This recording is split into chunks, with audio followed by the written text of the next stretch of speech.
हम इस बीच जानकारी दे दें कि प्रधानमंत्री मोदी न्यूयॉर्क पहुंच चुके हैं और लगातार जो उनके कार्यक्रम अब शुरू होंगे न्यूयॉर्क में, वो सिलसिला लगातार एक के बाद एक मीटिंग, सीईओ के साथ मुलाकात, 26 से 11 के 9/11 के मद्देनज़र भी उन्हें वहां पर श्रद्धांजलि अर्पित करने पहुंचना। और इन सब के बीच हर किसी की नज़र इस बात को लेकर है कि 1-to-1 बैठक में ओबामा के साथ किन बातों का जिक्र होता है।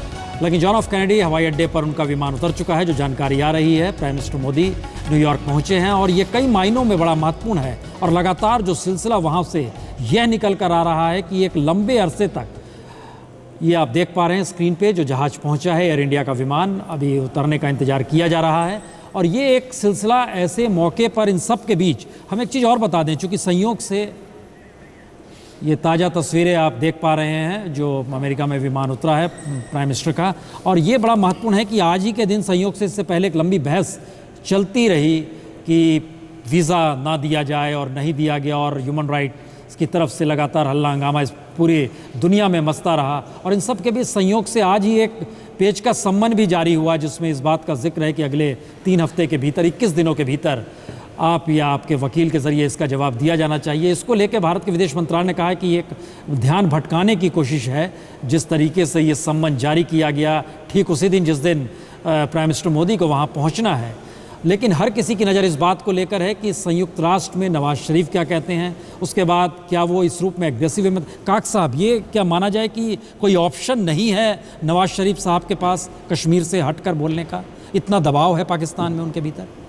ये तो स्पष्ट रूप से बिल्कुल देखा, हमने भारत में देखा है कि जब से नवाज शरीफ आए हैं तब से ये हमेशा हर महीनों 2 महीनों के बाद कुछ न कुछ कश्मीर के बारे में। लेकिन ये मैसेज क्यों आया था जब सार्क देशों को बुलाया गया जी शपथ ग्रहण के दौरान, तो कहा गया विरोध के बावजूद आए?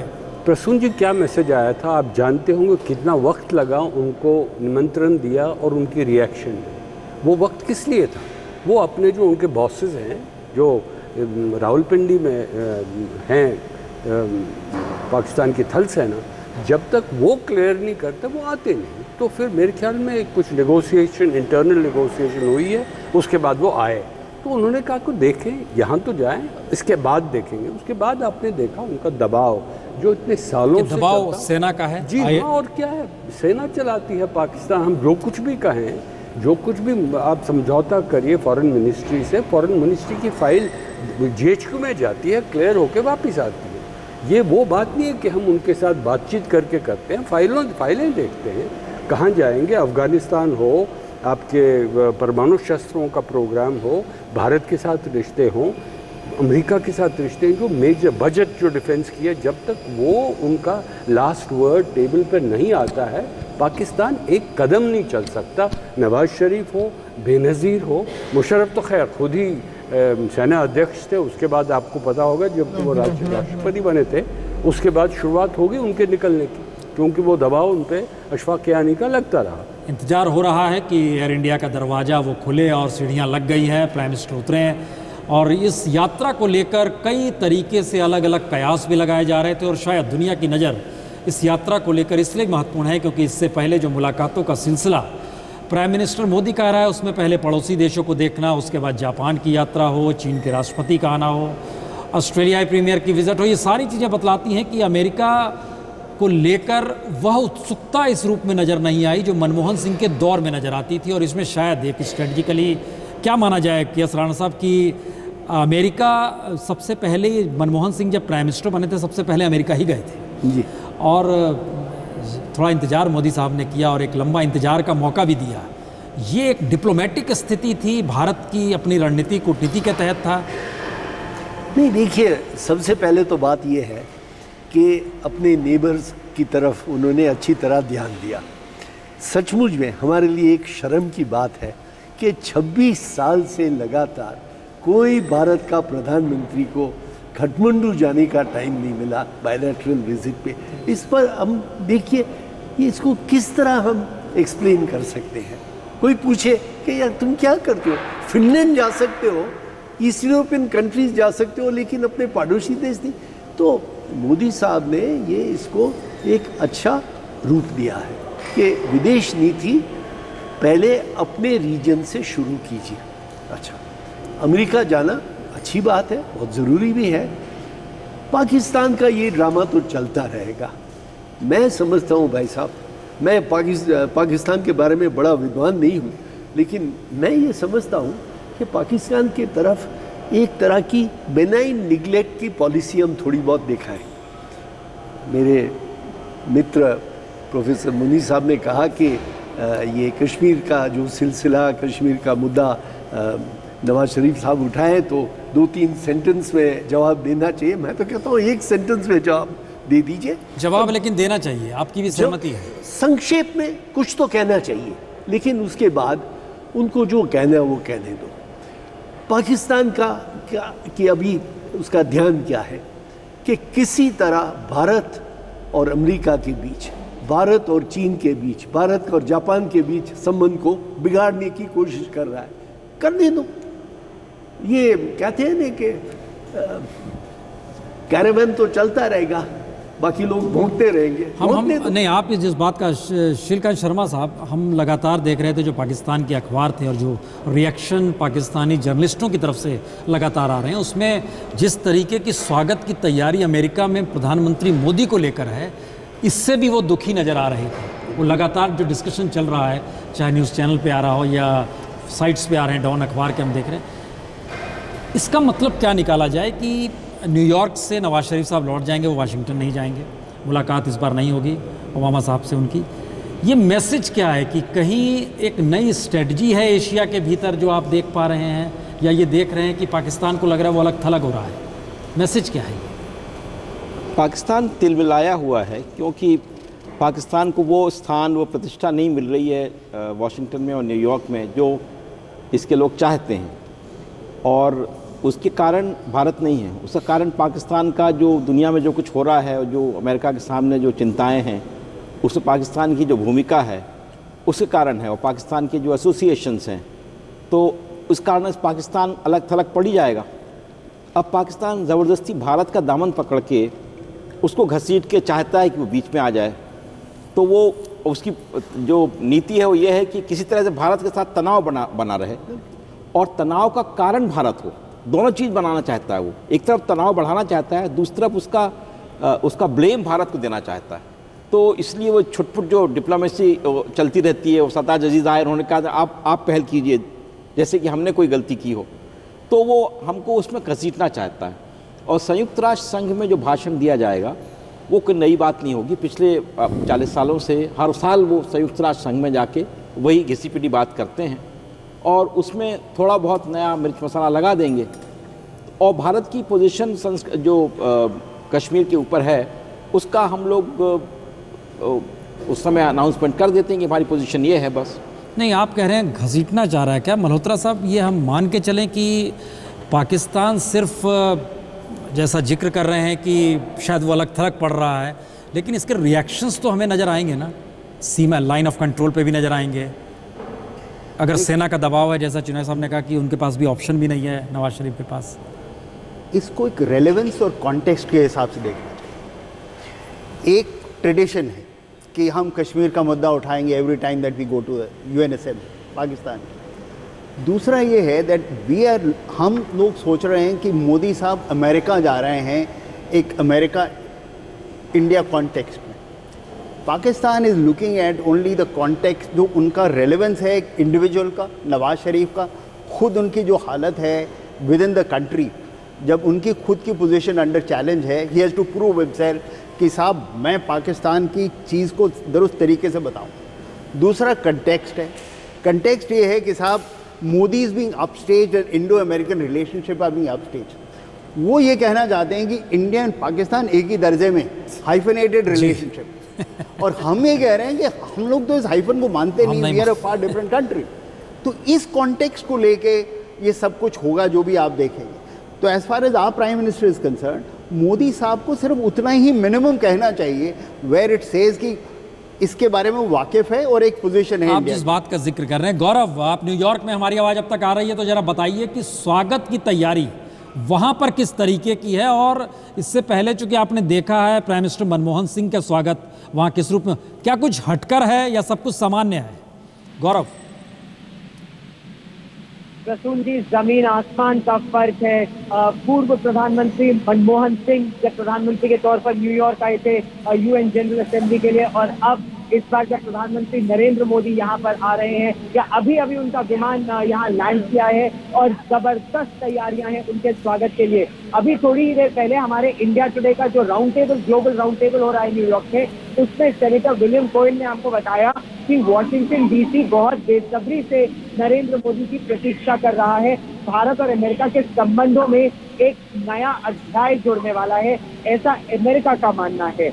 ये तो बात हुई अमेरिकी लोगों की। अगर भारतीय समुदाय के लोगों की बात की जाए तो क्या गुजरात, क्या पंजाब, क्या महाराष्ट्र, एक तरह से कहें तो पूरे 50 राज्यों में जो भारतीय लोग हैं वो न्यूयॉर्क पहुंच रहे हैं। और क्या सेंट्रल पार्क और क्या मैडिसन स्क्वायर गार्डन, हर जगह प्रधानमंत्री नरेंद्र मोदी से मिलने के लिए, उनकी एक झलक पाने के लिए और भारत की जो सॉफ्ट पावर है उसे दिखाने के लिए यहाँ बड़ी संख्या में लोग इकट्ठा हो रहे हैं। हमने टाइम्स स्क्वायर से रिपोर्ट पाई थी प्रसून जी, आपको ये बताएं कि 18,500 लोग मैडिसन स्क्वायर गार्डन में बैठ सकते हैं, लेकिन 40,000 एप्लीकेंट्स हैं वहाँ के लिए। टाइम्स स्क्वायर में ये पहली बार है जब किसी देश के प्रधानमंत्री के लिए इतना बड़ा यहाँ पर जायंट स्क्रीन लगाए जाएंगे और उनका भाषण टाइम्स स्क्वायर पर प्रसारित किया जाएगा। तो एक नया हम देख रहे हैं प्राइम मिनिस्टर उतरे हैं बंद गोल गले का कोट पहनकर, और प्राइम मिनिस्टर जिस अंदाज से निकले हैं बहुत ही कॉन्फिडेंट, और शायद एक इंतजार था कि अमेरिका जब वो जाएं तो इस बात को लेकर जाएं कि बीते दिनों जो भी हुआ, जिस रूप में हुआ, उससे कई कदम अब आगे बढ़ें। स्वागत की तैयारी वहाँ पर ज़बरदस्त है, जैसी हमारे संवाददाता जानकारी दे रहे हैं जो न्यूयॉर्क में मौजूद हैं। वहाँ के डिप्लोमेट की मौजूदगी, इन सब के साथ ही प्राइम मिनिस्टर अपने आप को कहीं ईज़ महसूस करना चाह रहे हैं कि बहुत हल्के तरीके से वो वहाँ पर आप देख पा रहे हैं कि लगातार जो डिप्लोमेट्स हैं वहाँ के, उनकी मुलाकात का सिलसिला चल रहा है। और ख़ास तौर से उस समुदाय की मौजूदगी भी है जिसने इस पूरी यात्रा में मैडिसन स्क्वायर पे जो भाषण की व्यवस्था की, और जिसका इंतज़ार हर कोई कर रहा है कि 18,000 लोग एक साथ बैठेंगे, और उसके अलावे हज़ारों हज़ार की तादाद में टाइम्स स्क्वायर पे लोग बैठेंगे। गौरव, बहुत छोटा सा हिस्सा नज़र आया, लेकिन आप वहाँ पर क्या देख पा रहे हैं? यहाँ पर इस समय प्रधानमंत्री जब एयरपोर्ट से निकलेंगे तो सीधे अपने होटल में आएंगे। आज दिन भर प्रसून जी वो भारतीय समुदाय के लोगों से मिलेंगे और भारतीय दूतावास के जो लोग हैं, यूएन में जो हमारा परमानेंट मिशन है, उनके लोगों से उनकी मुलाकात होगी, क्योंकि कल यूएन जनरल असेंबली में संयुक्त राष्ट्र की जो महासभा है उसमें उनका लगभग 15 से 20 मिनट के बीच का उद्बोधन होगा। आज पाकिस्तान के प्रधानमंत्री नवाज शरीफ वहाँ बात करेंगे। हालांकि पाकिस्तान कश्मीर का राज अलापेगा ऐसा कहा जा रहा है, लेकिन भारत एक बड़ी चर्चा करेगा। भारत 2015 के बाद कैसे विश्व में डेवलपमेंट किया जाए इस पर जोर देगा। वो पाकिस्तान पर उतना जोर बिल्कुल नहीं देगा, ऐसा हमारे सूत्र विदेश मंत्रालय में बता रहे हैं। प्रधानमंत्री भारतीय दूतावास के अधिकारियों से अभी मिलेंगे और भारतीय समुदाय के कुछ लोगों से मिलेंगे और सीधा अपना होटल जाएंगे। जी जी जी, के सराना साहब, तस्वीर हम बार बार दिखला रहे हैं, लेकिन जानना चाहेंगे यहाँ बैठे आप लोगों से भी, और आपसे खासतौर से हम शुरुआत कर रहे हैं कि क्या लग रहा है, प्राइम मिनिस्टर की बॉडी लैंग्वेज क्या कह रही है? जैसे आपने फरमाया कि कॉन्फिडेंट हैं और बड़ी ईज से हवाई जहाज, हमें ऐसा लगा कि वो अपने आप को महसूस कराना चाह रहे हैं कि हम देखिए बहुत सामान्य से हैं और बस, और ये तो होना ही चाहिए ऐसे। लेकिन मैं एक बात आपसे कहूँ, पाकिस्तान का ये बहुत पहले से ये चल रहा है कि भारत के साथ बराबरी करें। 20 साल पहले, ठीक 20 साल पहले, मैं जब जर्मनी में राजदूत था तो नरसिम्हा राव की एक बड़ी सक्सेसफुल विजिट हुई फरवरी के महीने में 94 में। तो 3 महीने के बाद बेनज़ीर भुट्टो आने वाली थी। हमारे कान में आवाज़ आ रही है कि पहले सहमति बना लीजिए कि ये जो प्राइम मिनिस्टर हैं, अब हम लोग कॉन्फिडेंट कह रहे हैं, बाकी लोग मानते हैं या नहीं मानते हैं? चुनाय साहब, क्या लग रहा है जिस रूप में प्राइम मिनिस्टर उतर रहे हैं, कॉन्फिडेंट है? मैंने इस प्राइम मिनिस्टर का भी कॉन्फिडेंट लैकिंग तो देखा नहीं है। ये हमेशा बहुत आराम से जाते हैं, कभी कभी शेर की तरह जाते हैं। ख़ास तौर पे जब संसद में लोग कुछ उल्टा बोलते हैं तो खड़े हो जाते हैं। तो ये तो उनका स्टाइल है, तो और वो जानते हैं कि इस कॉन्फिडेंस का पोज दिखाना कितना फ़ायदेमंद हो सकते हैं। हरिंदर सिक्का साहब, मानो तो यह जा रहा है कि बहुत सारे समझौते होंगे, व्यापार के क्षेत्र में निवेश आएगा, लेकिन इस मूवमेंट को देखकर आप क्या महसूस कर रहे हैं? देखिए ये जो उनकी मूवमेंट है, ये आपने बहुत समय पहले से उनके इलेक्शन दौरे में देखी है। जब उन्होंने रैम्पर्ट से बिना लिखे कोई स्पीच के बोला, पहली बार खड़े होके, उससे दिखती थी। जब ये वहाँ से उतरे, उन्हें कोई अचंभा नहीं था कि एक नए देश में पहली बार आए हैं, यूएस में आए हैं जहाँ पहले उनको मना किया गया था। तो उनका जो कॉन्फिडेंस है वो इस बात से भी आप देख सकते हैं कि आज तक बहुत कम ऐसे प्रधानमंत्री हुए हैं, शायद ना के बराबर, जो with in 4 days of his occupying this chair, hot chair of PM, war room में चले गए थे, क्योंकि उन दिनों में कुछ स्क्रिमिशेस हुई थी। तो पाकिस्तान को एक मैसेज चला गया था कि here is a prime minister जो कि ऐसी स्थिति में अभी 4 दिन जुमा बैठे हैं और जाके वॉर रूम में जाके देख रहे हैं कि हो क्या रहा है। तो वो पाकिस्तान की खलबली का एक दौर शुरुआत हुआ था। और आज जिस तरह से ये आए हैं, जिस तरह से इनको वहाँ रिसीव हुआ है, जिस तरह की इनकी एंटिसिपेशन है लोगों की, वहाँ पर लोग $5-5 हज़ार की टिकट्स लेके उनके मेडिसन स्क्वायर में जा रहे हैं। तो ये एक प्रिपरेशन है आने वाले दिनों की, कि एक ऐसा प्राइम मिनिस्टर आया है जो कि he will not take anything lying down. So obviously there is a troubled days for Pakistan because it's a disturbed state, as Mr. Henderson, the expert in America. सिक्का साहब, आप ऐसे कह रहे हैं जैसे कल ही हमला हो जाएगा, फिर चीज़ें अनुकूल हो जाएंगी। जिस बात का हमला नहीं होता है, ऐसा कुछ होता नहीं है। मैंने बॉडी लैंग्वेज ठीक है, लेकिन वाजपेयी जी भी थे, वो कहा करते थे पड़ोसी हैं, समझना होगा हमें जरा। तो पड़ोसी के नाते उन्होंने, अगर आप नोट करें, सभी सार्क नेशंस को, पाकिस्तान को बुलाया। 3 महीने के भीतर चीज़ें बदली हैं पाकिस्तान को लेकर, जो पॉलिसी अपनाई गई थी प्राइम मिनिस्टर मोदी के जरिए। जी, ये भी एक सच है। जी, बिल्कुल सच है। लेकिन देखिए आप हमसे किस तरह का, हम एक मिनट, हम इस चीज़ को आगे बढ़ा रहा है, हम जरा पॉलिटिकली भी चीज़ों को अब ले चलते हैं। राकेश सिन्हा जी, बहुत इंतजार था कि अमेरिका जाएंगे और बहुत तरीके से, हमें तो ये भी याद आ, राजनाथ सिंह जब गए थे चुनाव के वक्त तो ताल ठोक कर कह के आए थे प्राइम मिनिस्टर हो जाएंगे तब आप कैसे रोकिएगा। तो वो सारी चीज़ें कहीं ना कहीं प्राइम मिनिस्टर मोदी के जहन में होंगी। ऐसा नहीं है 2005 से लेकर 2013 तक जो कुछ हुआ और जिस रूप में हुआ, लेकिन एक जहन में एक बात आ रही है कि प्राइम मिनिस्टर को हम पहली बार देख रहे हैं कि कोट का रंग अलग है और पैंट का रंग अलग है। नहीं, देखिए उससे ज़्यादा महत्वपूर्ण है कि आपने एक सवाल पूछा कि प्रधानमंत्री का आत्मविश्वास क्यों है, अब कैसे झुकी हुई है। देखिए नरेंद्र मोदी जिस राजनीतिक पीढ़ी से, जिस राजनीतिक विचारधारा से में ग्रूम हुए हैं भारतीय राजनीति में, वह नेहरूवियन नीति की आलोचनाओं में वह विचारधारा बनी रही है। नेहरू की जो विदेश नीति थी और जनसंघ की जो विदेश नीति का दृष्टिकोण था, वो नेहरू की चीन की नीति, पाकिस्तान की नीति के प्रति आलोचना भरा था और एक वैकल्पिक नीति थी। नरेंद्र मोदी उसी विचारधारा से उपजे हुए व्यक्ति हैं और यह आत्मविश्वास जो उनका दिखा रहा है कि हम पाकिस्तान को उस रूप में ट्रीट करेंगे जिस रूप में हम चाहते हैं। और चाहते क्या है कि कश्मीर का जैसा सवाल आया कि उनको क्या कहना चाहिए, कश्मीर हमारा है, पीओके के लेने की बात जनसंघ करती रही है, भारतीय जनता पार्टी करती रही है। नरेंद्र मोदी की पूरी जो विदेश नीति है वो पाकिस्तान ऑक्युपाइड कश्मीर के ऊपर होगा। चीन के सवाल पर आपने देखा कि चीन को उन्होंने एक संदेश भी दिया कि हम व्यापार तो करेंगे लेकिन सीमा के मामले में हम समझौता नहीं करेंगे। आप जिस बात का जिक्र कर रहे हैं, हमें लगता है एक चीज़ जोड़ना चाहिए कि बहुत दिन के बाद एक ऐसा प्राइम मिनिस्टर है जो डिसिसिव स्थिति में है जी, वो डिसीजन ले सकता उसी है। में ये शायद एक बताना चाहता हूँ कि देखिए नरेंद्र मोदी ने भारतीय जनता पार्टी का एनडीए का भी दौर देखा। वह भी अटल बिहारी वाजपेयी जी उसी विचारधारा से आए, उसी दौर से आए, और उस दौर में जो कमियां नजर आई, जो त्रुटियां नजर आई, जो न्यूनताएं नजर आई, उसको नरेंद्र मोदी भरपाई कर रहे हैं। कि पाकिस्तान के प्रति हार्ड स्टेट का जो एक दृष्टिकोण है, नरेंद्र मोदी वस्तुतः सॉफ्ट स्टेट की जगह पर एक हार्ड स्टेट को रिप्लेस कर रहे हैं, और जो कि भारत की आवश्यकता है। हम आज तक इसलिए पीड़ित रहे हैं कि हम डोमेस्टिक पॉलिटिक्स और फॉरेन पॉलिसी को मिंगल करते हैं। कह रहे हैं कि हार्ड स्टेट की दिशा में हम लोग बढ़ रहे हैं, एकदम बढ़ना चाहिए। हम चूँकि हमारे साथ पॉलिटिकल लीडर्स भी जुड़ चुके हैं, सुधांशु त्रिवेदी जी और मीम अफजल साहब भी जुड़ चुके हैं।